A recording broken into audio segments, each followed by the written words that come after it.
Hello everyone and welcome to the Intimate Talks interview series. I'm Asi Efros and our special guest today is Ilona Shariga, a former banker and the founder of lingerie brand Ms Pomelo.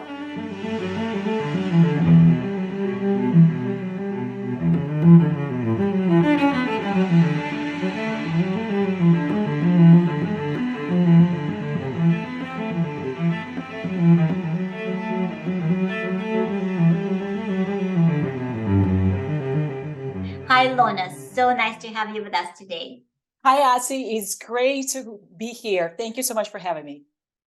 So this is our second video. And in the first video, we talked about how to start a lingerie business. And today we would like to go into nitty-gritty of the process. And I want to talk about your own brand, Ms Pomelo. What values do you deem important for your brand? Wonderful question. If I were to maybe center out the most important ones, the brand stands for giving women confidence by equipping them with comfortable, healthy bras, and also arming them with knowledge of how to choose and wear these bras without anybody's help. So it really is about giving the reins of power to the women and empowering them with this knowledge. That's what we stand for. Excellent. No, that's a very noble task. So what would you never compromise? I think two things. One is the quality of the product. And by quality, I mean fit, function, quality of materials, structural design, comfort, and aesthetics. They come as a part of the same parcel, and we draw our roots in a true old school European standard of how lingerie is made. And no quick gains. It's a very sort of for the long haul business perspective. And second thing is customer relationship. Maybe it's something to do with the fact that I was a relationship manager before I left banking. But what I've learned is relationship is absolutely core. Women are very sticky. You know, when it comes to hairdresser, beautician, bra provider, anything provider, we're incredibly sticky. And unless we get some really bad experience, we're unlikely to switch. Our target audience are women of a certain age, a certain experience, who know what they want. And the worst thing is to fail them by either inadequate service or inadequate treatment. And I have been able to afford wonderful treatment for me by going to a wonderful designer shops in Bond Street for a very long time. And I would really like to give people a wonderful treatment. So when they're buying their lingerie and when they are in this very interesting shopping process, they will always feel wonderful. You know, that's absolutely core. I believe in that 100%, and I go over and beyond in making this a reality. Oh, that's so good to hear.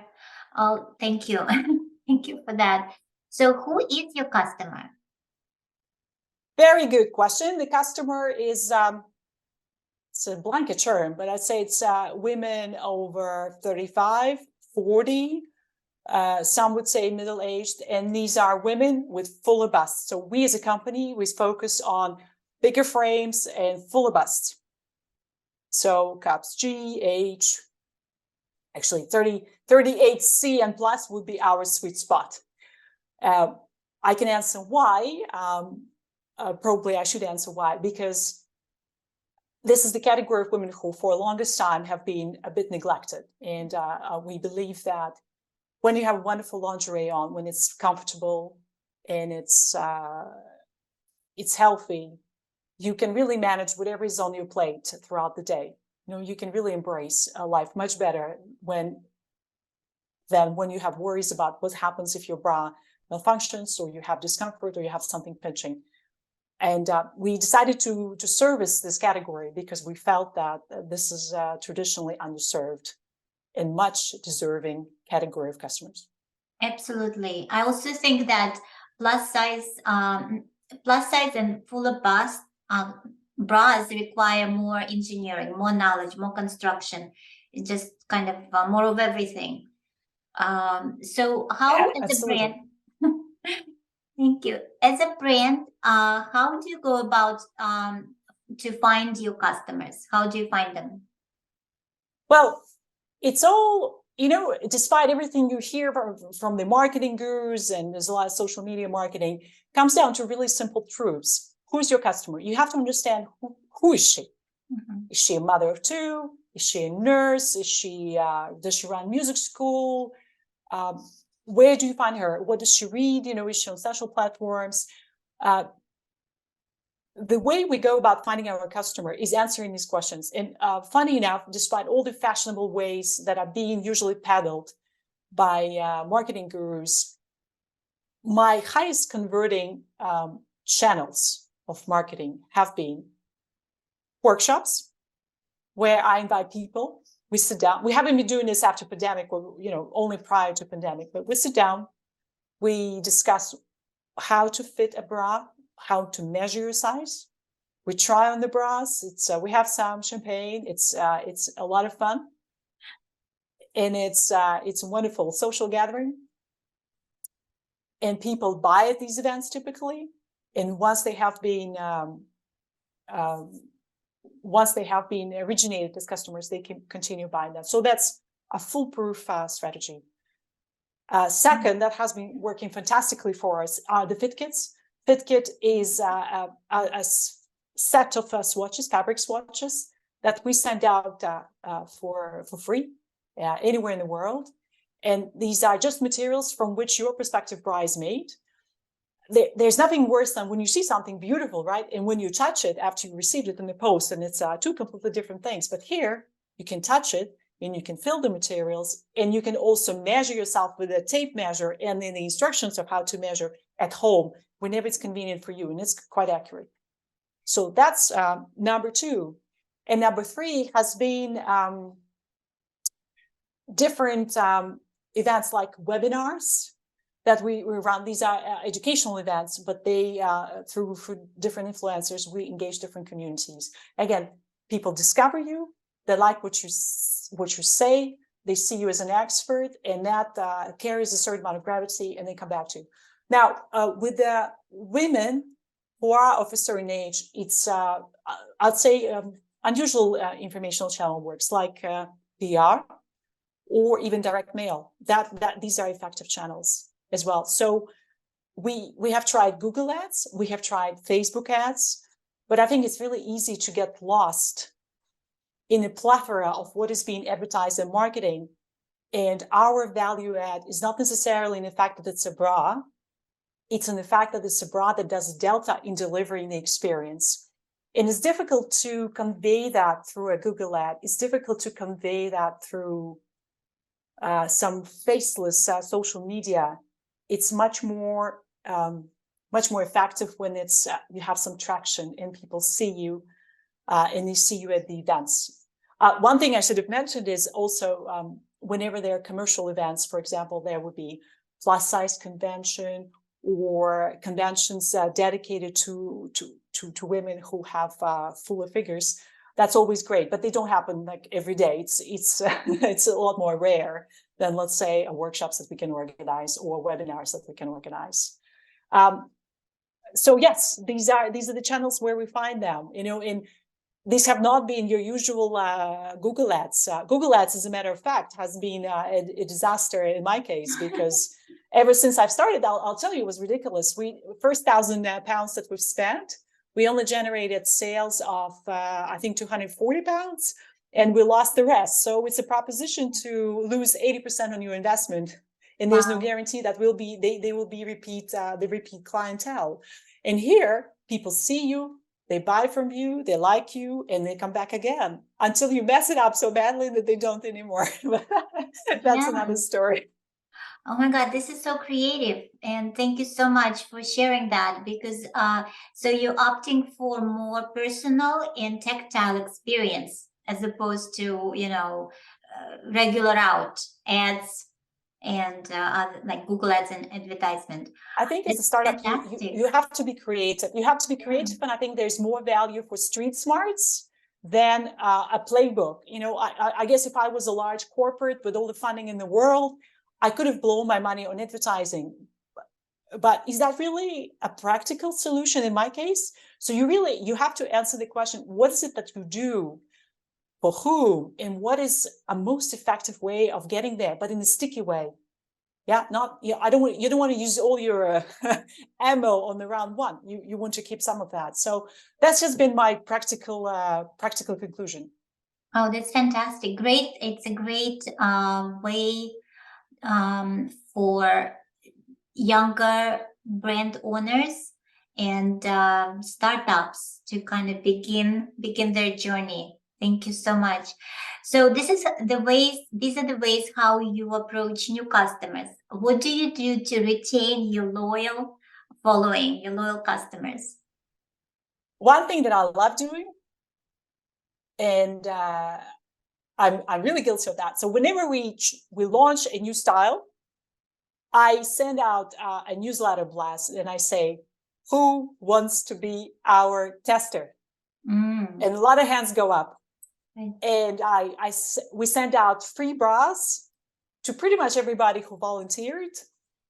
And that's a great way to engage with potentially new customer, because sometimes very new people who have never tried our bras volunteer, and with our existing customers, because I think everybody likes that kind of feedback.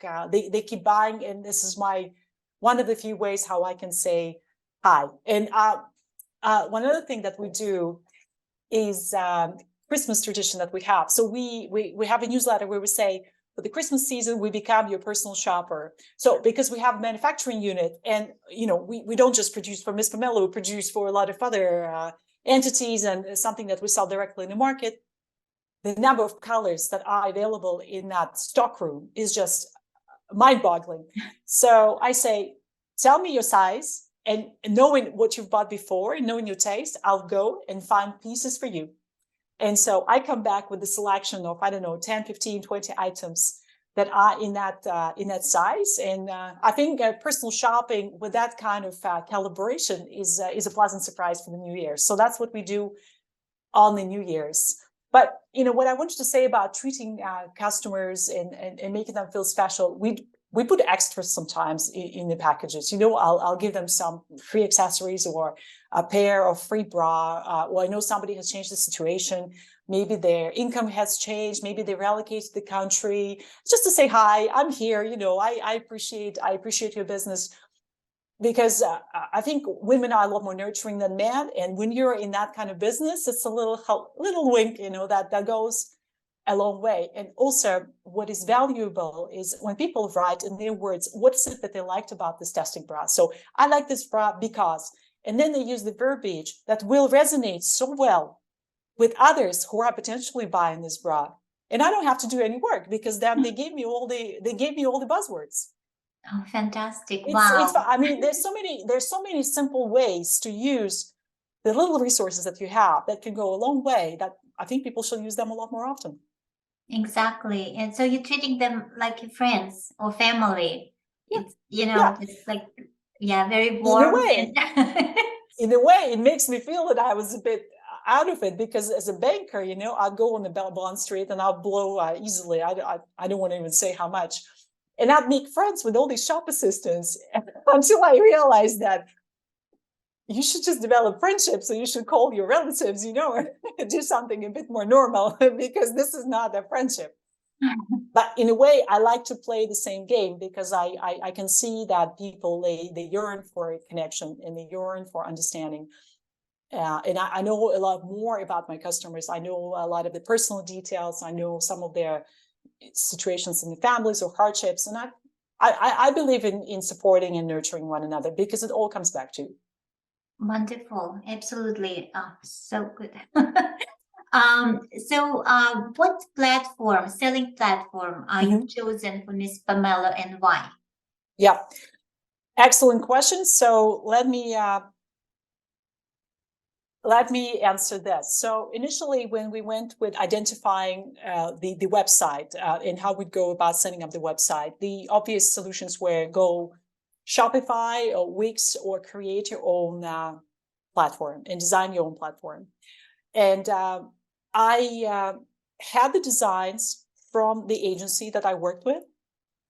And the idea was to find a developer who would be able to develop the code and make the graphics appropriate.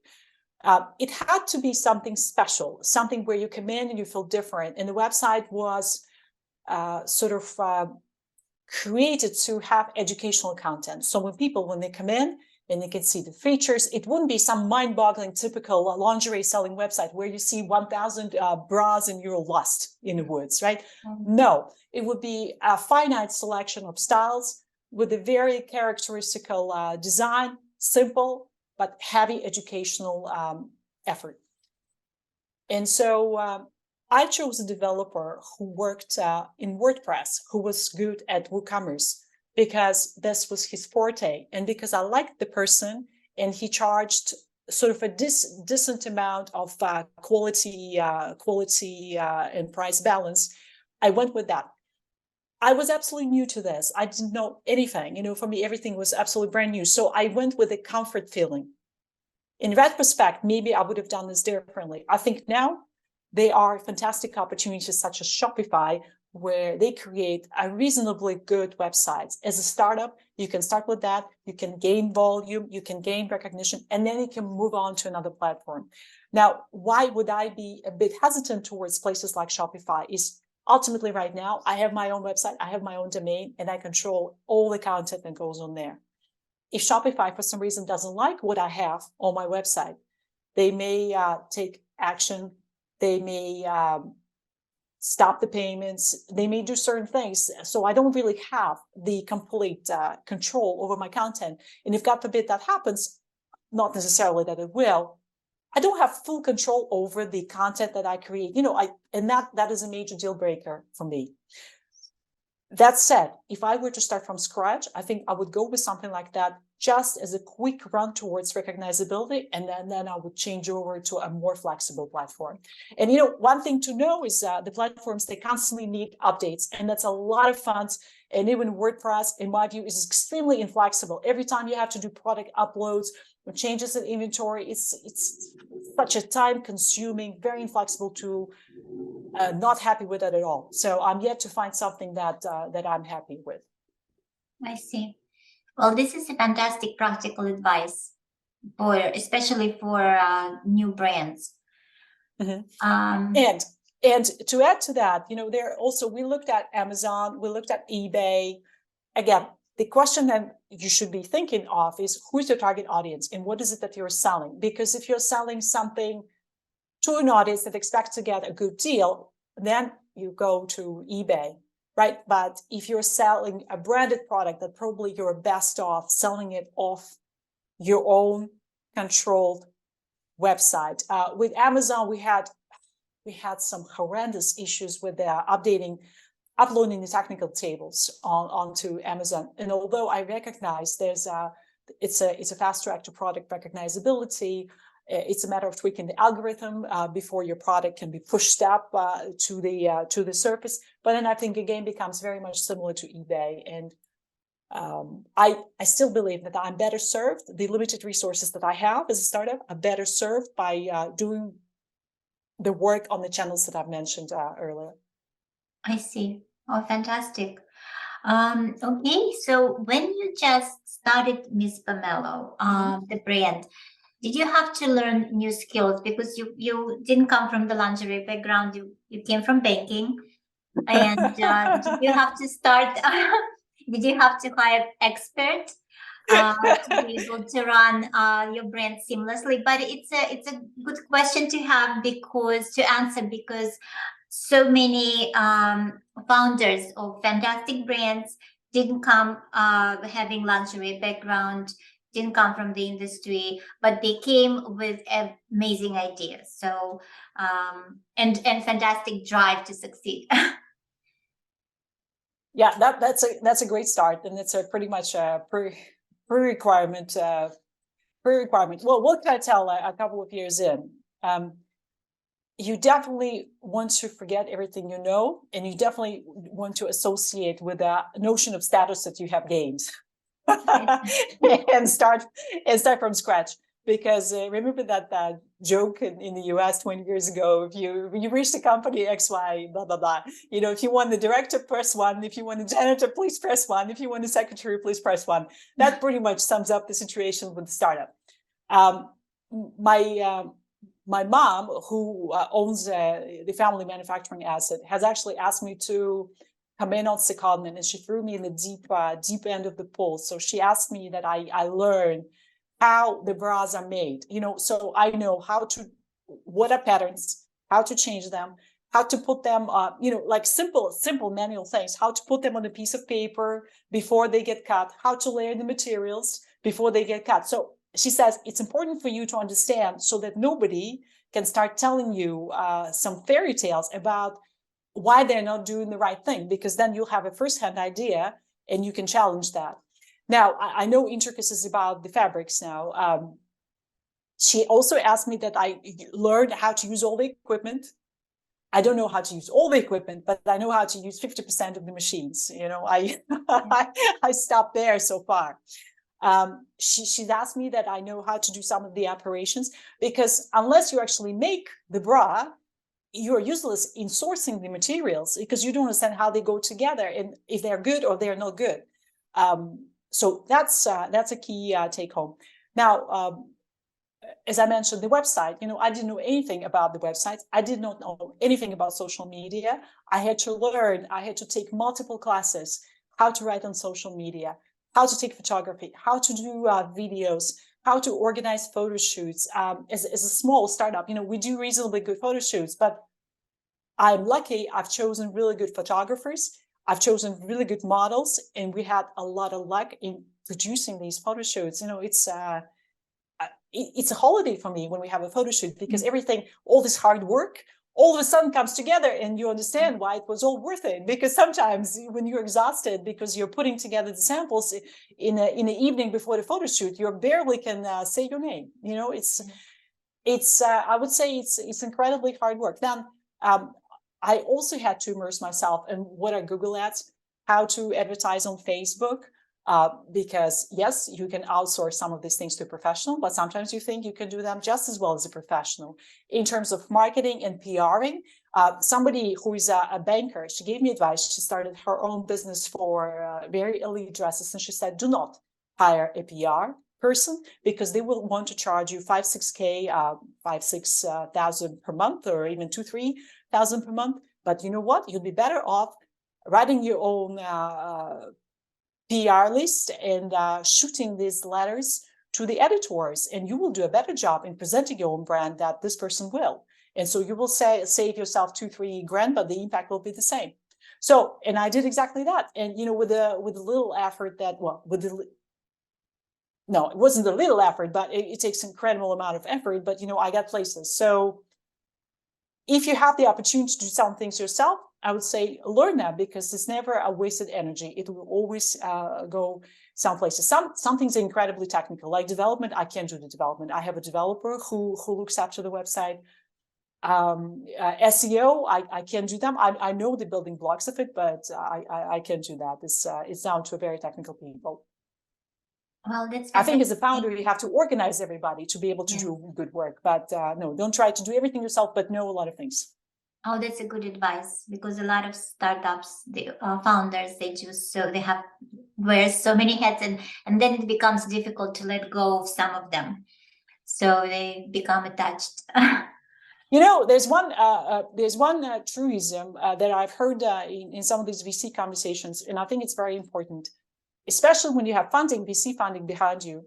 The idea is that you're not working in isolation. You work in a very tight competitive world. And so the speed with which you get to the orbit is incredibly important. So you want to get there as fast as you can. Don't try to hurdle all the money. Spend the money to get to the orbit, and then orbit, you see other heights opening up to you. So that's very key here. Oh, that's fantastic. Well, thank you, Ilona. Thank you so much again for sharing this incredible wealth of knowledge, being very open and honest, and giving so many great advices to establish brands as well as lingerie startups. Always a pleasure speaking with you, and I wish you so much success with your brand, Ms Pomelo. Thank you. Thank you, Asi. Thank you, Asi, for having me. It's always great. Thank you. Thank you.